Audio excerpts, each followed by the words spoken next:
Mon nom est Jessica Bellemare. Je suis mère de 3 enfants. Madison, qui aura 10 ans en mars, Gabriel, qui aura 8 ans en avril, et Elliot, mon petit dernier, qui a eu 6 ans en novembre. La grossesse avec Madison s'est bien déroulée en partie. Avant 20 semaines, il commençait à me suivre parce que ma hauteur utérine n'était pas assez... suivait pas. Puis j'avais un petit bedon.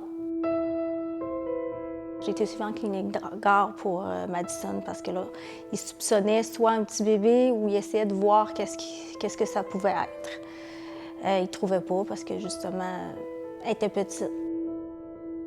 Ils m'ont déclenché, j'ai accouché d'un petit bébé, 5 livres 10 onces. Tout allait très bien. Madison en super santé, mais petite. Là, elle mangeait pas assez, elle prenait pas assez de poids. Moi, je la faisais manger comme je pouvais, mais je l'allaitais pas. Fait que je le savais au moins combien d'onces qu'elle prenait. Elle fait beaucoup de reflux aussi, et ça l'aidait pas. Puis les infirmières ont commencé à me suivre plus, les médecins de plus près, puis là, ils voyaient qu'elle grossissait pas.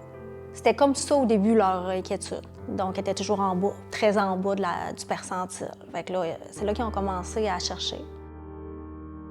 Ils ont fait plusieurs tests pour voir qu'est-ce que ça pouvait être. Ça a sorti négatif. Ils ont commencé à me référer à des spécialistes. Là, Madison a commencé à être suivie au CHUL. Son développement, il allait bien, mais au ralenti. Elle n'a pas marché avant 21 mois, fait que c'est quasiment 2 ans. Puis dire qu'elle marchait solide, 2 ans. Puis la croissance, c'est la même chose. Là, Madison, elle pesait 15 livres en 1 an. C'est très peu. C'est dans la normalité. Gabriel pesait 14 livres à 4 mois. Moi, je le voyais pas au début. Au début, je me disais, bien, elle est toute petite. Moi aussi, je suis toute petite. Mais là, vers l'âge de 3 ans, là, ils ont mis sa liste d'attente pour qu'elle voie un orthophoniste parce que Madison ne parlait pas beaucoup. Fait qu'on a commencé à s'inquiéter un petit peu à ce niveau-là. Elle parlait pas beaucoup, marchait tard, même ses dents. T'sais, c'est banal, mais un bébé, ça va avoir leurs premières dents entre 4 et 6 mois. Moi, lui, sa première dent à 16 mois. À 1 an, elle mangeait du steak sur ses gencives carrément. Là.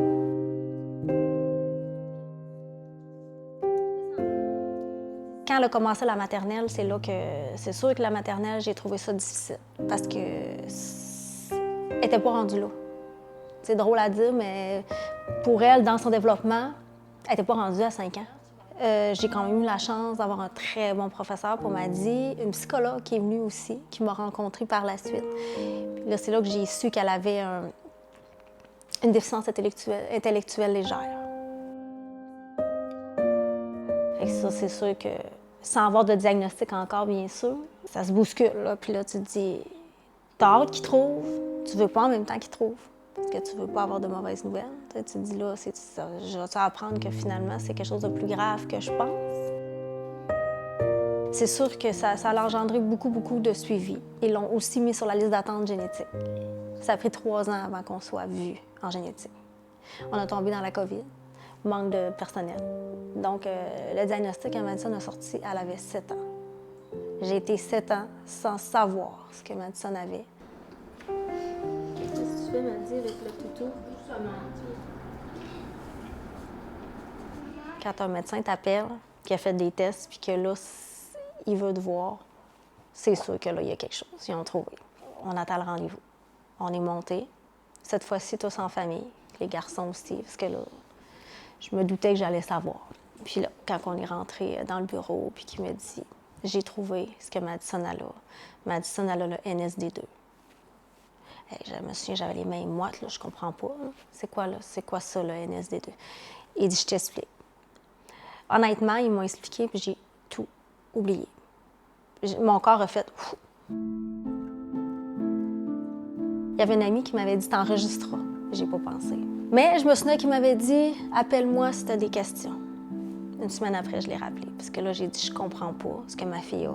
Ma fille, elle n'a pas développé 3 protéines très importantes pour le développement de l'enfant.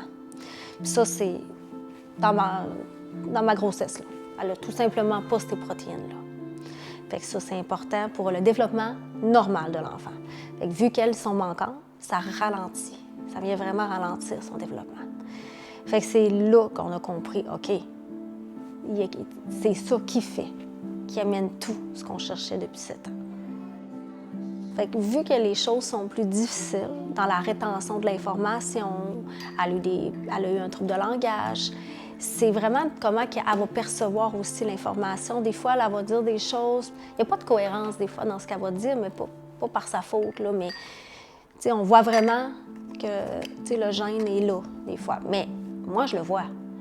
Les éducateurs vont le voir. Mais c'est quand même un handicap invisible dans le sens où c'est pas tout le monde qui le voit. Là. Les personnes qui connaissent pas m'ont dit qu'ils la voient comme ça paraît pas physiquement, à part sa petite dent. Il n'y a pas de médicaments pour ça, ils peuvent pas y mettre des protéines. C'est quelque chose que naturellement, là, on développe pendant la grossesse, mais elle les a pas développées. Puis ça vient pas de moi ni de mon ex-conjoint. Ça a sorti qu'on n'était pas porteur, qu'on n'avait aucunement le gène. C'est Madison qu'elle-même muté ce gène. Mais elle a 50 % de chance de le donner à un de ses enfants. Madison, elle a été suivie en endocrinologie aussi. Puis ça, elle l'est encore pour la croissance. Ça comporte la croissance. Ils ont voulu lui donner des hormones qu'elle aurait pris de 8 ans à 14 ans. Ça, c'est une injection à tous les jours. On a refusé parce que ça ne voulait pas dire... Il n'y avait pas grande chance que ça fonctionne. Il y avait peu de chance parce que le gène, il n'est pas connu. Ils ne savent pas, parce que en partant, ce n'est pas des hormones de croissance qui ne vont pas bien. C'est pas côté hormones, c'est vraiment son gène. Madison est petite, elle va rester petite. Je veux dire, on n'ira pas contre la nature. Puis, ils ne connaissent pas assez le gène. Madison, son gène, c'est 1 sur 1 million. C'est peu, là. Il l'estime 4 pieds 9 à l'âge adulte. Moi, je suis 5 pieds, c'est pas très grand. Moi, je continue de penser qu'elle pourrait être plus grande. Pas plus grande que moi, mais peut-être un peu plus que 4 et 9. On a la chance d'avoir la classe adaptée. Justement, Madison, en première année, elle a transféré d'école pour aller à Saint-Cœur-de-Marie en classe adaptée. Et ça, c'est la meilleure chose qui pouvait lui arriver. Honnêtement, ça a été dur au début pour moi et le père, parce que là, on se disait, on étiquette-tu notre enfant? C'est sûr qu'en ayant eu le diagnostic, on s'est dit, elle n'aurait pas pu continuer au régulier. C'est impossible, parce qu'elle apprend des choses, puis il y a des fois qu'ils reviennent sur des choses 2 semaines plus tard, puis elle a oublié. Donc, en classe adaptée, ils sont là. Il y a une éducatrice. La professeure, elle est spécialisée comme une orthopédagogue. Les suivis scolaires, pour vrai, là, présentement, ça va super bien. Elle a tout ce qu'elle a besoin. Elle évolue.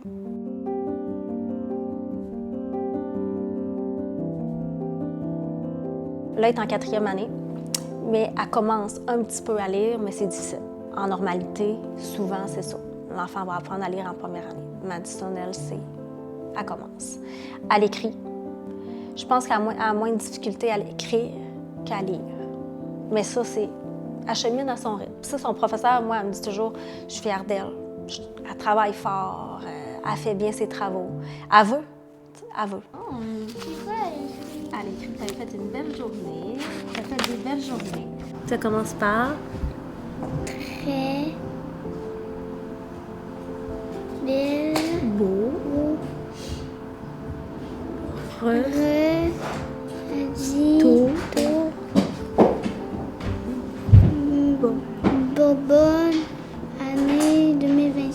Bravo, ma chérie. C'est quoi le cri? Elle a conscience qu'elle est dans une classe adaptée, qu'il y a des... Dans sa classe, il y en a que c'est d'autres choses, puis que c'est pire qu'elle, là, ça paraît plus. Donc ça a été difficile pour elle un petit peu. C'est un handicap qu'elle a, veut pas, ça lui permet pas de fonctionner dans un monde normal, parce que Madison, elle a une différence en quelque sorte, qui n'est pas très visible. Bien. Bien. T'as toujours du monde. Ouais, elle parle pas encore. Ah, elle marche pas encore à cet âge-là. Ah, tu sais. Mais en vrai, chaque enfant est différent, puis c'est important de faire attention. Fait que, tu sais, ça venait juste me mettre une autre pression. Quand c'est des spécialistes de médecins, c'est correct, mais tu sais, des fois, quand c'est des gens proches, des amis, ça vient plus nous chercher. Fait que ça, c'est ça. Ça m'a appris beaucoup à lâcher prise. Mon deuxième, Gabriel, lui, il a un TDAH avec impulsivité, avec un trouble de comportement un petit peu, mais qui vient avec l'opposition, mais qui vient vraiment avec le TDAH. C'est quelque chose, honnêtement. Là, tu sais, des enfants avec des défis, c'est un défi pour les parents aussi. Là. Puis, malheureusement, c'est pas pour mal parler, mais on a de la misère à avoir des services. Au quotidien, ça a un impact, ça, c'est sûr, parce que mes enfants demandent beaucoup. C'est une routine que je dois garder serrée toujours, ça, c'est sûr. Quand je dis que c'est un gros défi, tu sais, je suis pas séparée aujourd'hui pour rien. J'apprécie d'avoir mon temps à moi maintenant, parce que j'ai quand même été 2 fois en arrêt de travail. Tout est différent pour Madison. Quand il y a des suivis, tous les rendez-vous que ça occasionne. Madison, brosser ses dents, c'est un défi. Je répète, je l'aide. Elle va avoir 10 ans, là. Puis Gabriel aussi, sur certaines choses. Je me lève le matin, c'est pas pire, puis 2 heures après, je suis brûlée. Brûlée par tout ça. Puis c'est jusqu'au soir. Puis tu sais, maintenant que je vis avec ma sœur, elle voit beaucoup c'est quoi. Puis tu sais, elle est là pour m'aider. Une chance que je l'ai parce que ça paraît, là, tu sais.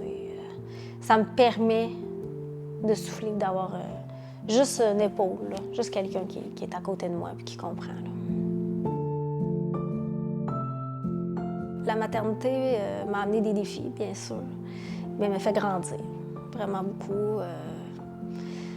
Me démontrer, en fait, la patience que j'avais, que je ne savais pas, parce que des enfants, des filles, ça vient chercher tellement. Tu t'attends pas à ce que ça soit ça, tes défis de maman, de devoir vivre autant d'anxiété, parce que là, Madison, ça a été ça au début. J'ai appris beaucoup de choses sur moi-même. J'apprécie beaucoup plus ce que j'ai. Puis je suis très reconnaissante, là, malgré tout, d'avoir des enfants en santé. Mais ça m'a vraiment... ça m'a changé en tant que personne, ça, c'est sûr. Ce qui me donne la force de ne pas m'effondrer, là, vraiment, puis de continuer à avancer, c'est eux, c'est mes enfants. Je le fais pour eux. Puis, honnêtement, j'ai pas d'autre chose que eux. Mon rêve était d'avoir des enfants, d'avoir une grande famille. J'en aurais eu plus que ça, mais là, avec les défis, 3, c'est bon. Mais honnêtement, ils me donnent toute la force là, pour continuer. C'est vraiment... C'est un beau cadeau de la vie. Malgré les défis, là, c'est la plus belle chose qui pouvait m'arriver.